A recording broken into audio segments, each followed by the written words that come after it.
Hello my dear students, ये video study material Hindi medium के students के लिए है। इस वीडियो स्टडी मटेरियल में मैं क्लास 10th के त्रिभुज चैप्टर के ऊपर डिस्कशन करने वाला हूँ। तो यहाँ पे हमें सबसे पहले सर्वांग समता और समरूप यानी कॉन्ग्रुएंसी और सिमिलैरिटी, इन दोनों कॉन्सेप्ट्स के बीच अंतर को बहुत अच्छे से समझना होगा। आपने 9th क्लास में सर्वांग समता के बारे में पढ़ा होगा। इस वीडियो स्टडी मटेरियल में हम लोग सर्वांग समता और समरूप के कॉन्सेप्ट्स को समझने की कोशिश करेंगे। ये सिर्फ एक इंट्रो पार्ट है। इस पूरे चैप्टर को कवर करने के लिए 7 से 8 लेक्चर्स लगेंगे। तो आज हम लोग सर्वांग समता यानी कि कॉन्ग्रुएंसी क्या है ये हम लोग रिवाइज करेंगे, जो आपने 9th स्टैंडर्ड में पढ़ा होगा। और समरूप यानी सिमिलैरिटी और सिमिलर फिगर्स, इन कॉन्सेप्ट्स के बारे में हम लोग जानेंगे। तो सर्वांग समता, कोई भी आकृति है और हमारे पास कोई दो आकृतियां हैं, ठीक है। वो सर्वांग सम कब कहलाएंगी? जब उनके समान आकार तथा समान आमाप हों। फॉर एग्जाम्पल, अगर मेरे पास एक स्क्वायर है जो 5 सेंटीमीटर का। अब स्क्वायर अगर ये 5 सेंटीमीटर है तो सारे ही 5 सेंटीमीटर के होंगे। और एक दूसरा स्क्वायर है, ये 6 सेंटीमीटर का है। तो क्या ये दोनों सर्वांग सम होंगे? नहीं होंगे। ये दोनों सर्वांग सम नहीं होंगे। क्यों नहीं होंगे? क्योंकि यहाँ पे इन दोनों के समान आकार तो हैं, दोनों वर्ग की तरह यानी स्क्वायर की तरह दिख रहे हैं, लेकिन इनके जो आमाप हैं यानी साइज वो सेम नहीं है। ये 6 सेंटीमीटर का है, ये 5 सेंटीमीटर का है। तो ये दोनों सर्वांग सम यानी कॉन्ग्रुएंट नहीं होंगे। ये दोनों आकृतियां सर्वांग सम नहीं हैं, ठीक है। इन दोनों का सर्वांग सम होने के लिए क्या जरूरी है? सबसे पहले तो इनका जो आकार है वो एक जैसा होना चाहिए। दूसरा कंडीशन ये है कि इनका जो आमाप है वो भी एक जैसा होना चाहिए।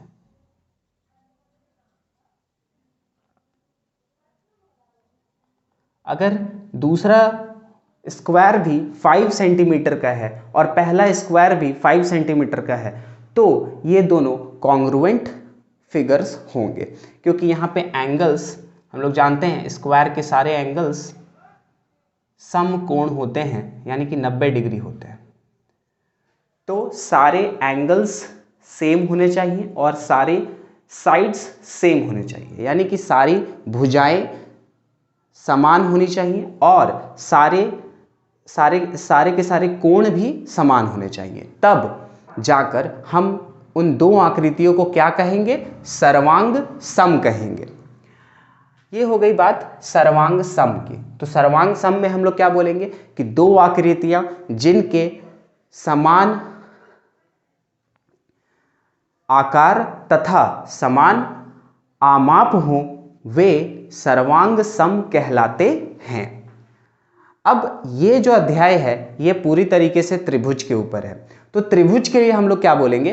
त्रिभुज के लिए हम लोग बोलेंगे दो त्रिभुज सर्वांग सम कहे जाते हैं जब उनके समान आकार तथा समान आमाप हों। ये हमारे पास दो समबाहु त्रिभुज हैं।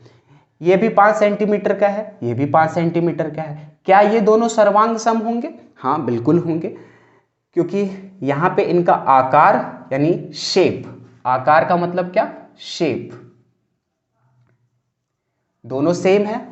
और आमाप मतलब साइज, साइज भी सेम है, ठीक है। तो शेप कैसे सेम होगा?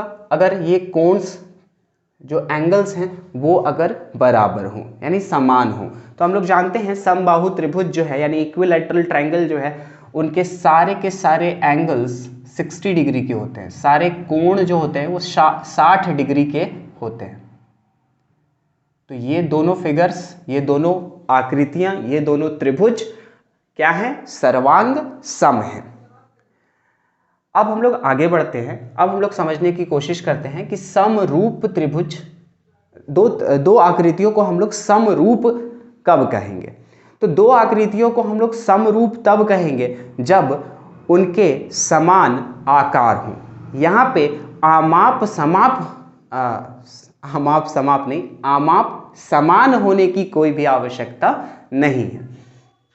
दो आकृतियां समरूप कहे जाते हैं जब उनके समान आकार हो। यहाँ पे आमाप समान होने की कोई भी आवश्यकता नहीं है। ठीक है, यानी कि ये देखिए, ये हमारे पास दो समबाहु त्रिभुज है, इक्विलैटरल ट्रायंगल्स हैं। ये 7 सेंटीमीटर का है और ये 3 सेंटीमीटर का है।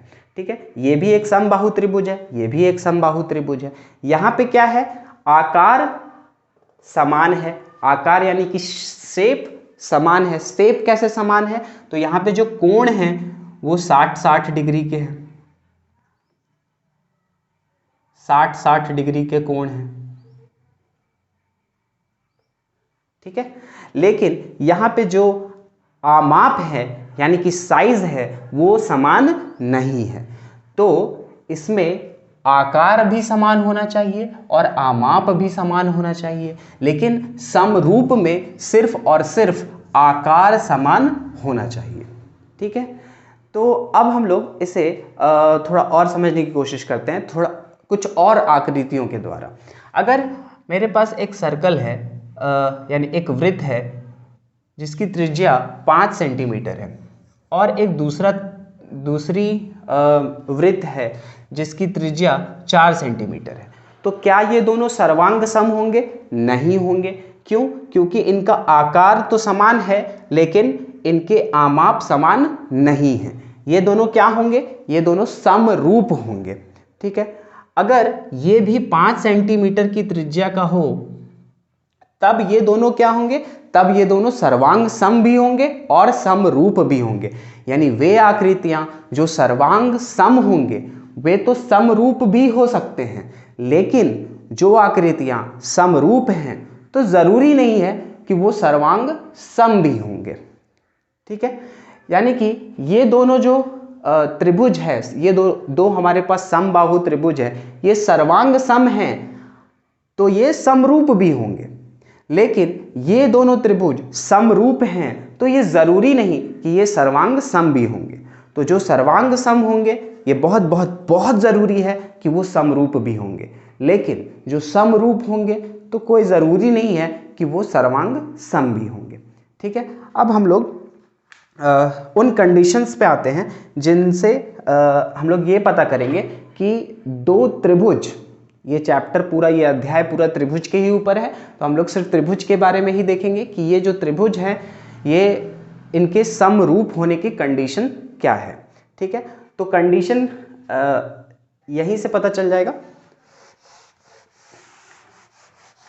यहाँ पे कंडीशन ये होगा कि ये समान आकार के होने चाहिए, यानी कि सेम शेप के होने चाहिए। तो ये दोनों सेम शेप के हैं, समान आकार के हैं। कैसे? यहाँ पे जो तीनों कोण हैं वो 60-60 डिग्री के हैं, यहाँ पे जो तीनों कोण हैं वो 60-60 डिग्री के हैं। इनका नाम अगर हम लोग ले लें ABC और ये DE, चलिए इसे नहीं, इसे E ले लेते हैं, EF। ठीक है, तो यहाँ पे ये दो त्रिभुज समरूप कहे जाएंगे कब? जब एंगल A एंगल D के बराबर हो, एंगल B एंगल E के बराबर हो और एंगल C एंगल F के बराबर हो। ये कंडीशन नंबर 1। दूसरा कंडीशन क्या है कि यहाँ पे जो भुजाएं हैं वो अनुपात में होने चाहिए, AB upon DE, AC upon DF, AC upon DF, ये AC DF और ये BC बटे EF। तो क्या ये सारे बराबर हैं? जी हाँ, बिल्कुल बराबर हैं। जब हम लोग AB बाई DE करेंगे, AB बाई DE, तो ए बी किस त्रिभुज में है, बड़े वाले त्रिभुज ए बी सी में। डी ई किस त्रिभुज में है, डी ई एफ में। ए बी कितना है 7 सेंटीमीटर और डी ई कितना है 3 सेंटीमीटर, सेंटीमीटर सेंटीमीटर कट गया तो ये 7/3 है। ठीक उसी तरीके से ए सी बटे डी एफ ये भी 7/3 है। देखिए ए सी 7 है और डी एफ 3 है तो ये 7/3 आया। ठीक उसी तरीके से बी सी बटे ई एफ, तो बी सी 7 है और ई एफ 3 है तो ये सब 7/3 के बराबर है। तो ये दोनों कंडीशंस होने चाहिए, तभी हम लोग कहेंगे कि हमारे जो त्रिभुज हैं वो क्या हैं, समरूप हैं। ठीक है, उम्मीद है कि ये आपको समझ में आया होगा। अब हम लोग पहले एक्सरसाइज के जो गिने चुने क्वेश्चंस हैं उन्हें करते हैं और इसे और अच्छे से समझने की कोशिश करते हैं।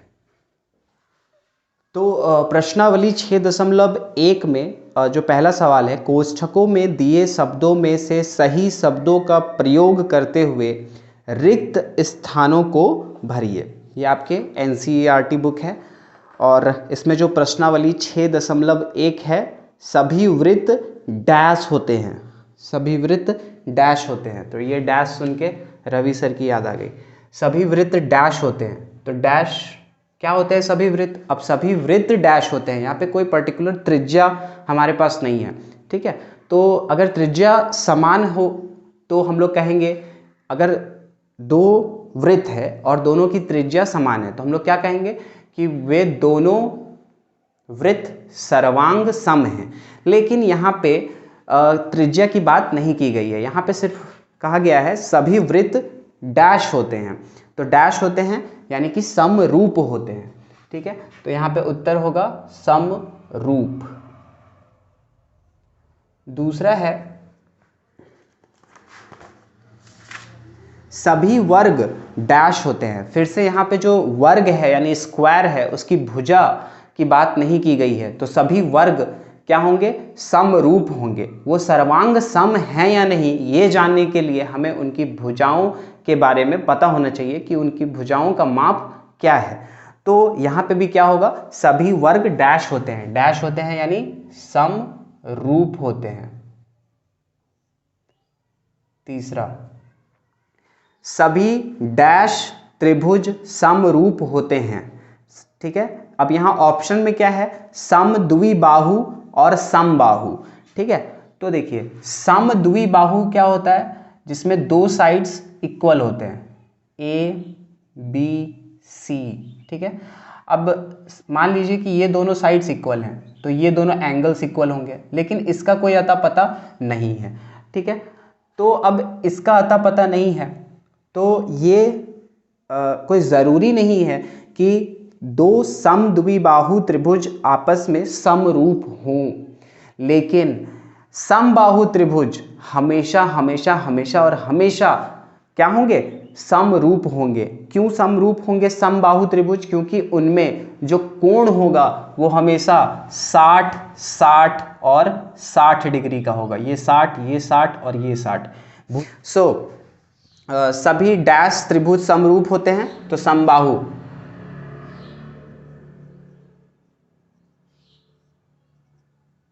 समबाहु।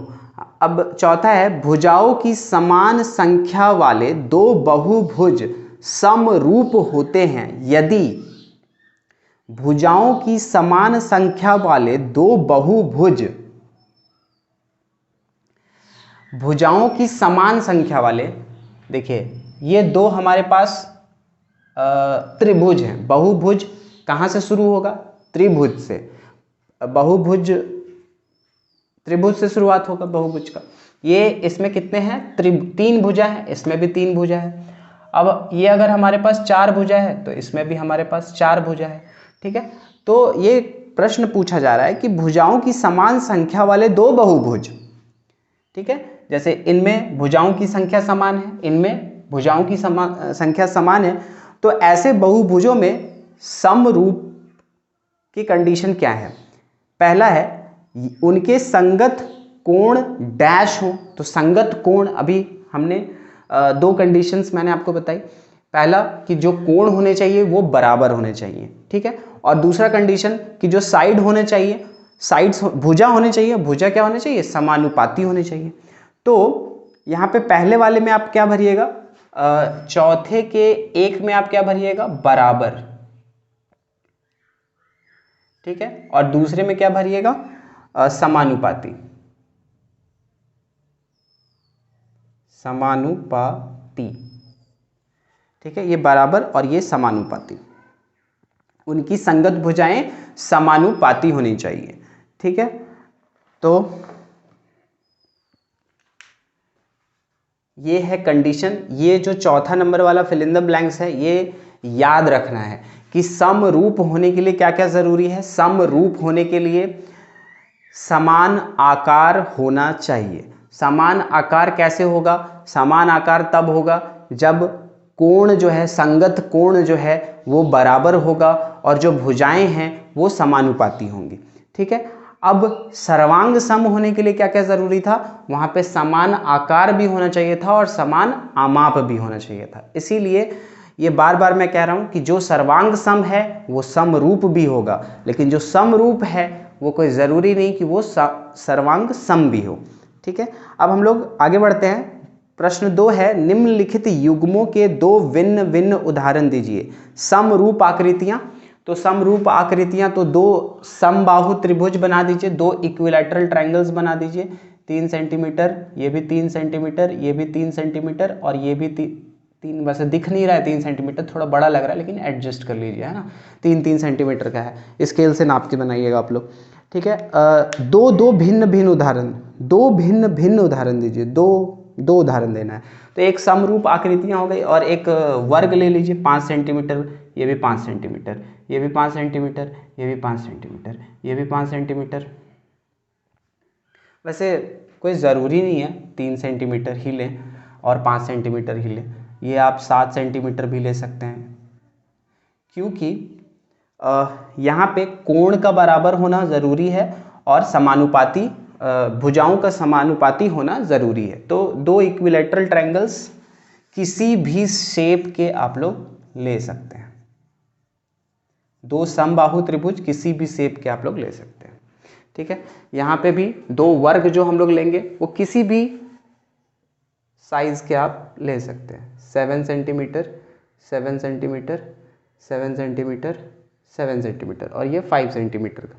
तो ये दोनों आपस में समरूप हैं, क्यों, क्योंकि यहाँ पे भुजाएं जो होंगी वो समानुपाती होंगी, 7/5, 7/5, 7/5, 7/5, और यहाँ पे इस त्रिभुज में 7/3, 7/3, 7/3, ठीक है। तो ये दोनों समरूप होंगे। दूसरा है ऐसी आकृतियां जो समरूप नहीं है। समरूप नहीं है तो इसमें सबसे पहले हम लोग एक ट्रायंगल बना देंगे और एक सर्कल बना देंगे, ये दोनों आपस में समरूप नहीं है, ठीक है। और फिर हम लोग ऐसा कर सकते हैं कि एक समबाहु त्रिभुज बना देंगे और एक द्विबाहु त्रिभुज बना देंगे। ये 5 सेंटीमीटर, ये 5 सेंटीमीटर, ये 8 सेंटीमीटर और ये 5, ये 5 और ये भी 5। तो ये एक इक्विलैटरल ट्रायंगल है, यानी समबाहु त्रिभुज है, और ये एक समबाहु त्रिभुज है और ये एक समद्विबाहु त्रिभुज है, ठीक है। यहाँ तक हो गया। अब हम लोग आगे बढ़ते हैं। बताइए कि निम्नलिखित चतुर्भुज समरूप है या नहीं है। तो नहीं है, क्यों नहीं है, क्योंकि समरूप होने के लिए कोण जो होने चाहिए वो बराबर होने चाहिए। आप देख पा रहे होंगे जो दूसरा फिगर है, यानी जो 3 सेंटीमीटर 3 सेंटीमीटर 3 सेंटीमीटर 3 सेंटीमीटर वाला फिगर है, उसमें वो क्या है, वो एक वर्ग है, यानी उसमें सारे कोण 90 डिग्री के हैं। लेकिन जो बगल वाला फिगर है जो 1.5 सेंटीमीटर का है, वो उनमें जो कोण है वो सम कोण नहीं है, यानी वो 90 डिग्री के कोण नहीं है, ठीक है। तो समरूप होने के लिए क्या जरूरी है, सबसे पहला कंडीशन कि जो हमारे कोण होने चाहिए, संगत कोण, वो बराबर होने चाहिए, वही यहाँ पे नहीं है, तो ये समरूप नहीं है। और दूसरा कंडीशन क्या है कि जो भुजाएं होंगे वो समानुपाती होनी चाहिए।